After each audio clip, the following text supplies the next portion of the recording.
बच्चों last lecture में हम लोग ने कॉम्प्लेक्स नंबर को स्टार्ट किया था। कॉम्प्लेक्स नंबर को बेसिकली हम लोग ने डेफिनेशन से स्टार्ट किया था और कुछ प्रॉपर्टी हम लोग ने उस लेक्चर में डिस्कस की थी। आज के लेक्चर में बेसिकली जो हम लोग डिस्कस करने वाले हैं वो है बच्चों हमारे पास में एक तो हम लोग डिस्कस करेंगे conjugate of a complex number, उसके बाद में कॉन्जुगेट नंबर की property, conjugate of a complex number की प्रॉपर्टी को डिस्कस करेंगे। देन रियल पार्ट और इमेजिनरी पार्ट को किसी भी कॉम्प्लेक्स नंबर में से कैसे अलग करते हैं उसको हम लोग डिस्कस करेंगे। कॉम्प्लेक्स नंबर का मॉडुलस को डिस्कस करेंगे और properties of modulus of a complex number. ये बेसिकली 4-5 चीजें हम लोग आज कवर करेंगे, जिसमें पहला एक बार मैं फिर से रिपीट कर दूं, पहला है conjugate of a complex number, दूसरा property of conjugate of a complex number, third one is separation of real and imaginary part, fourth है modulus of a complex number और पांचवा है properties of modulus of a complex number. ठीक है, अगर complex conjugate of a complex number की बात करें तो बेसिकली ये होता क्या है, conjugate of a complex number z is equal to x plus I Y is obtained by putting i is equal to minus I. मतलब i की जगह अगर आप माइनस आई रख दोगे या माइनस आई की जगह आप आई रख दोगे तो आपको कॉम्प्लेक्स नंबर का कॉन्जुगेट मिल जाएगा, जिसको हम लोग किससे डिनोट करते हैं, जेड बार से। इसको हम लोग बोलेंगे जेड बार, जेड बार हम इसको प्रोनाउंस करेंगे। तो जेड बार हमारा हो जाएगा कितना, एक्स माइनस आई वाई, क्योंकि हम लोग ने आई की जगह क्या रख दिया, माइनस आई। तो सपोज करिए कि जेड ये है आपका 3 प्लस 4i, तो जेड बार क्या हो जाएगा, आई की जगह हम लोग क्या रखेंगे, माइनस आई। तो जेड बार का मतलब कॉन्जुगेट ऑफ कॉम्प्लेक्स नंबर क्या हो जाएगा, 3 माइनस 4i, ये हो जाएगा। ठीक है, नेक्स्ट अगर हम लोग बात करें properties of A conjugate of a complex number, तो पहली प्रॉपर्टी ये कहती है कि Z1 और Z2 अगर ये दोनों बराबर हैं तो इनका कॉन्जुगेट भी बराबर होगा। ठीक है, Z1 और Z2 का। ठीक है, जहां पे Z1 क्या है, कॉम्प्लेक्स नंबर है, Z2 भी एक कॉम्प्लेक्स नंबर है। फिर से समझिए इसको, Z1 दो कॉम्प्लेक्स नंबर अगर बराबर हैं तो उनका कॉन्जुगेट भी बराबर होगा। ठीक है, दूसरा है आपका अगर Z1 प्लस Z2 का हम लोग बार निकालें, मतलब दोनों को ऐड करके उसका बार निकालें, कॉन्जुगेट निकालें, तो वो किसके बराबर होगा, Z1 बार प्लस Z2 बार के बराबर होगा। कहने का मतलब यह है कि Z1 प्लस Z2 को आप ऐड कर लीजिए इन दोनों को और उसका फिर कॉन्जुगेट करिए, या फिर आप क्या करिए, Z1 का कॉन्जुगेट कर लीजिए, Z2 का कॉन्जुगेट कर लीजिए, फिर उन दोनों को आप ऐड कर लीजिए, तो ये बराबर ही आएगा। तीसरी प्रॉपर्टी है बच्चों आपकी कि Z1 इंटू जेड बार, Z1 इंटू Z2, इन दोनों का बार अगर निकालोगे तो ये किसके बराबर होगा, Z1 बार इंटू में Z2 बार के बराबर होगा।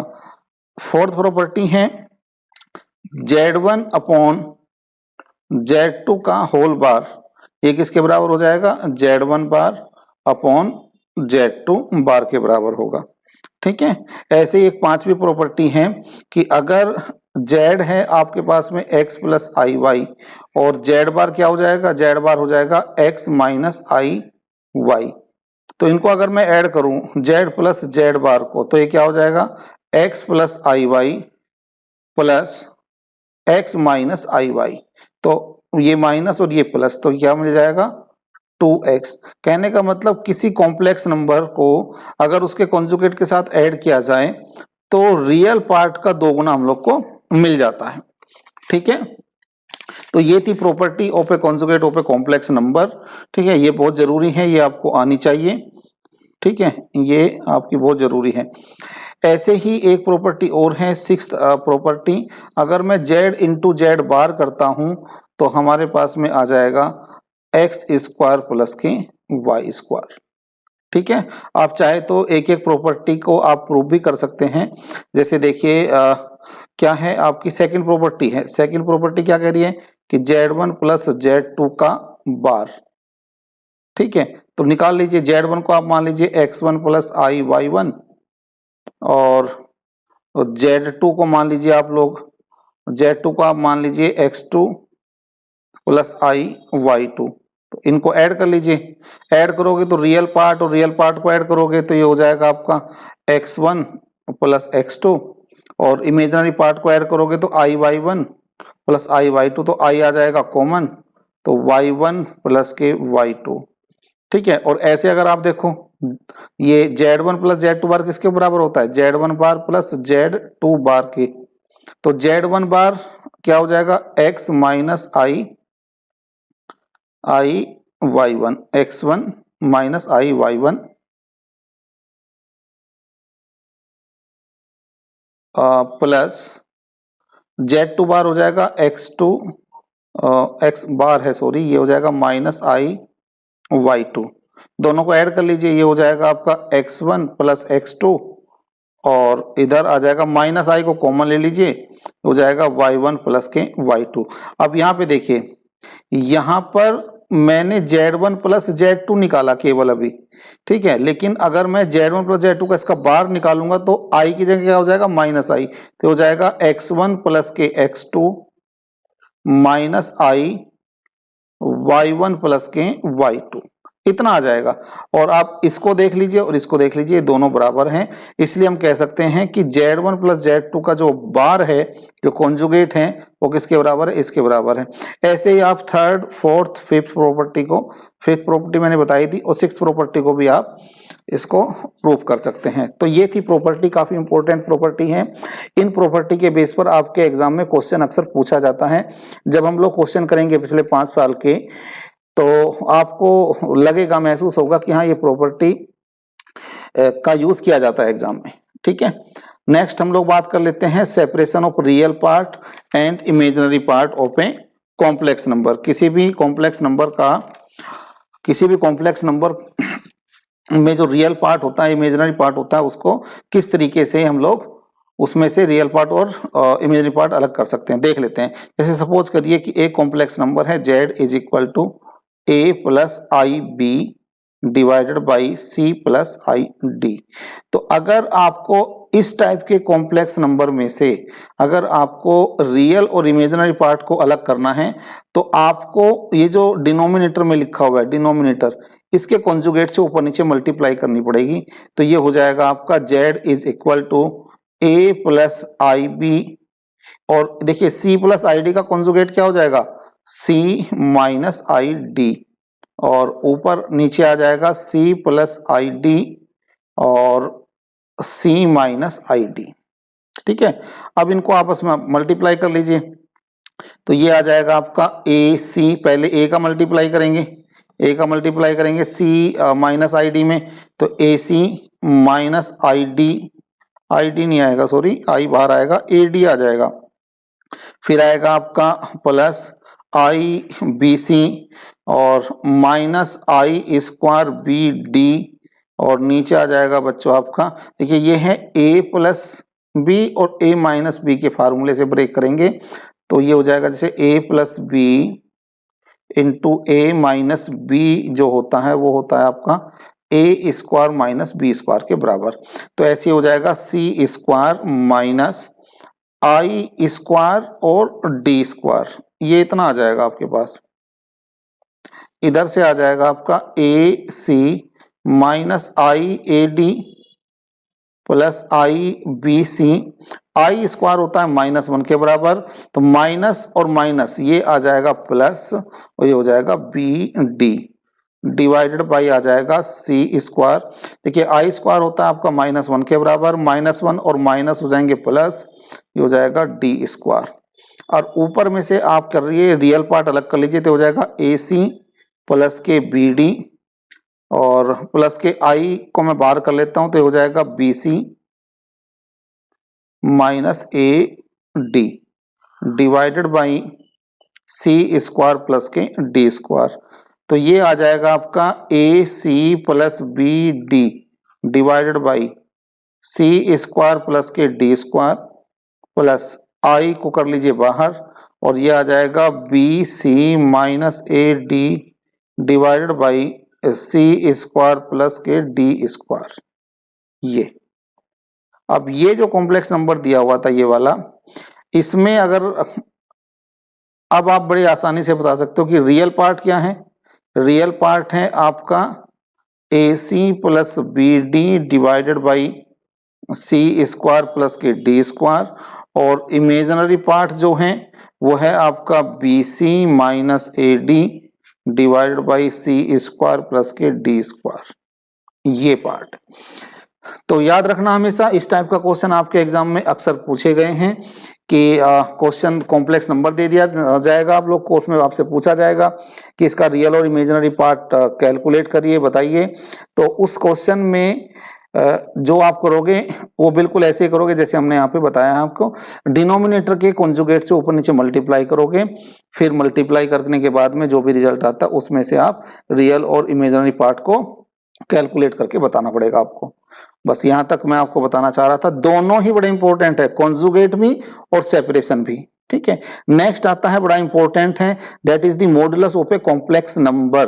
तो मॉडुलस किसी भी कॉम्प्लेक्स नंबर का क्या होता है बेसिकली, लिख लीजिए इसको, if z is equal to x plus I Y then modulus of a complex number is denoted by mod of z and defined as कैसे डिफाइन करेंगे, जैसे सपोज करिए कि z इज इक्वल टू क्या है, x प्लस आई y है, तो जो मॉडुलस ऑफ z बनेगा वो बन जाएगा आपका अंडर रूट रियल पार्ट का स्क्वायर और इमेजिनरी पार्ट का स्क्वायर, ठीक है। तो ये है आपका modulus of a complex number. एक एग्जांपल देख लीजिए, जैसे सपोज करिए z इज इक्वल टू है 2 प्लस 3i, तो इसका जो मॉडुलस बनेगा वो बन जाएगा आपका रियल पार्ट का स्क्वायर, तो मतलब 2 का स्क्वायर, इमेजिनरी पार्ट का स्क्वायर 3 का स्क्वायर, तो 2 का स्क्वायर आ जाएगा बच्चों 4 और 3 का स्क्वायर आ जाएगा 9, तो 9 प्लस 4 आ जाएगा रूट 13, ठीक है। ये है इसका आंसर, ओके। तो ये था modulus of a complex number. Now we will discuss about the properties of modulus of a complex number, ठीक है। तो इसकी भी कुछ प्रॉपर्टी हैं, बड़ी इंपॉर्टेंट है, देख लीजिए। पहली प्रॉपर्टी क्या कहती है, पहली प्रॉपर्टी कहती है कि किसी कॉम्प्लेक्स नंबर का मॉडुलस ले लीजिए या उसके कॉन्जुगेट के मॉडुलस का मॉडुलस ले लीजिए, दोनों बराबर हो गए। जैसे z इज इक्वल टू आपने लिया 3 प्लस के 4i, तो इसका मॉडुलस क्या बनेगा, इसका बनेगा आपका अंडर रूट 3 का स्क्वायर प्लस 4 का होल स्क्वायर, ये कितना बन जाएगा अंडर रूट में कितना 9 प्लस के 16, हो जाएगा अंडर रूट 25 और ये आ जाएगा 5, ठीक है। अब इसी का कॉन्जुगेट ले लीजिए आप, तो इसका कॉन्जुगेट क्या हो जाएगा, ये हो जाएगा 3 माइनस के 4i, क्योंकि कॉन्जुगेट निकालने के लिए i की जगह क्या रखेंगे माइनस i। अब इसके कॉन्जुगेट का मॉडुलस ले लीजिए, ये हो जाएगा अंडर रूट 3 का होल स्क्वायर प्लस इस बार है -4 का होल स्क्वायर, तो ये आ जाएगा अंडर रूट 9 प्लस के 16, अंडर रूट में आ जाएंगे 25 और ये हो जाएगा 5, ठीक है। तो कहने का मतलब कॉम्प्लेक्स नंबर का मॉडुलस ले लीजिए या फिर उसके कॉन्जुगेट का मॉडुलस ले लीजिए, दोनों ही बराबर होंगे। तो कहीं क्वेश्चन में अगर आपको मॉडुलस ऑफ z की जगह कॉन्जुगेट का मॉडुलस लिखना पड़े तो कोई इसमें गलती नहीं होगी। Question number second, sorry property second, z into Z bar, ये होता है आपका मॉडुलस ऑफ z के बराबर। कैसे होता है देखिए, पिछली प्रॉपर्टी मैंने आपको बताया था कि z इंटू जेड बार किसके बराबर होता है, एक्स स्क्वायर प्लस के वाई स्क्वायर। अब यहाँ पे अगर z सपोज करिए z equal to x plus I y है, तो इसका मॉडुलस ऑफ z किसके बराबर होगा, सॉरी इसका जो कॉन्जुगेट है, इसका कॉन्जुगेट किसके बराबर हो जाएगा, इसका कॉन्जुगेट हो जाएगा ये एक थोड़ी सी गलत लिख दिया मैंने यहाँ पे, z इंटू जेड बार हो जाएगा मॉडुलस ऑफ z का होल स्क्वायर, ठीक है। तो इसका मोड कितना हो जाएगा, मोड हो जाएगा इसका, इसको यहाँ से भी इरेज कर दीजिए, ये भी मोड ऑफ z क्या हो जाएगा इसका एक्स स्क्वायर प्लस के वाई स्क्वायर। अब दोनों तरफ मैं स्क्वायर कर देता हूँ, दोनों तरफ स्क्वायर करूंगा तो हो जाएगा मोड ऑफ z का square is equal to x square plus के वाई स्क्वायर, और x square plus y square किसके बराबर है, इसके बराबर है। तो हो जाएगा z into Z bar is equal to mod of z के होल स्क्वायर के बराबर। ठीक है, तो ये दूसरी प्रॉपर्टी है, इंपॉर्टेंट प्रॉपर्टी है, याद रखनी पड़ेगी आप लोग को। ठीक है, एक चीज और है, थर्ड प्रॉपर्टी को मैं यहाँ पे लिख देता हूँ। थर्ड प्रॉपर्टी कहती है कि Z1 इंटू Z2, अगर Z1 इंटू Z2 दो कॉम्प्लेक्स नंबर का अगर आप मल्टीप्लाई करके मॉडुलस निकालते हो तो उनके अलग अलग मॉडुलस के बराबर के मल्टीप्लाई के बराबर होगा। ये Z into Z2 is equal to mod of Z1 into mod of Z2। ठीक है, ये इसके बराबर होगा। इसी में एक चीज और बन जाती है कि अगर दो से ज्यादा कॉम्प्लेक्स नंबर हो, सपोज करिए कि दो से ज्यादा कॉम्प्लेक्स नंबर है, जैसे mod of Z1 into Z2 into Z3 dot dot dot Zn, तो ये किसके बराबर हो जाएगी, mod of Z1 mod of Z2 mod of Z3 mod of Zn, ये इस तरीके से बन जाएगी। ठीक है, फोर्थ प्रॉपर्टी और है, उसको भी लिख लीजिए आप। फोर्थ प्रॉपर्टी को मैं यहाँ पे लिख देता हूँ। फोर्थ प्रॉपर्टी कहती है कि दो कॉम्प्लेक्स नंबर डिवाइड की फॉर्म में है Z1 upon Z2, Z1 upon Z2, तो वो Z1 के मॉडुलस अपॉन Z2 के मॉडुलस के डिवाइड के बराबर होगी। ठीक है, तो ये बड़ा इंपॉर्टेंट है कि इनकी प्रॉपर्टी भी आपको याद रहनी चाहिए। तो आज के लिए इस वीडियो लेक्चर में केवल इतना ही, ये केवल थ्योरेटिकल पोर्शन था। ठीक है, जिसमें हम लोग ने तीन चीजें डिस्कस की हैं, एक तो कॉन्जुगेट किया है, एक सेपरेशन किया है, और उसके बाद मॉडुलस किया है। नेक्स्ट लेक्चर में हम लोग पिछले 5 साल के क्वेश्चन करेंगे, जिन जो मॉडुलस से रिलेटेड हैं, जो कॉन्जुगेट से रिलेटेड हैं, जिसमें रियल और इमेजिनरी पार्ट को अलग अलग करके बताना होता है। ठीक है, तो आज के लेक्चर में केवल इतना ही। नेक्स्ट लेक्चर में पिछले 5 साल के क्वेश्चन कराऊंगा इन्हीं तीनों टॉपिक से रिलेटेड। तो आज के लिए इतना ही। Thank you so much. Thank you for watching the video.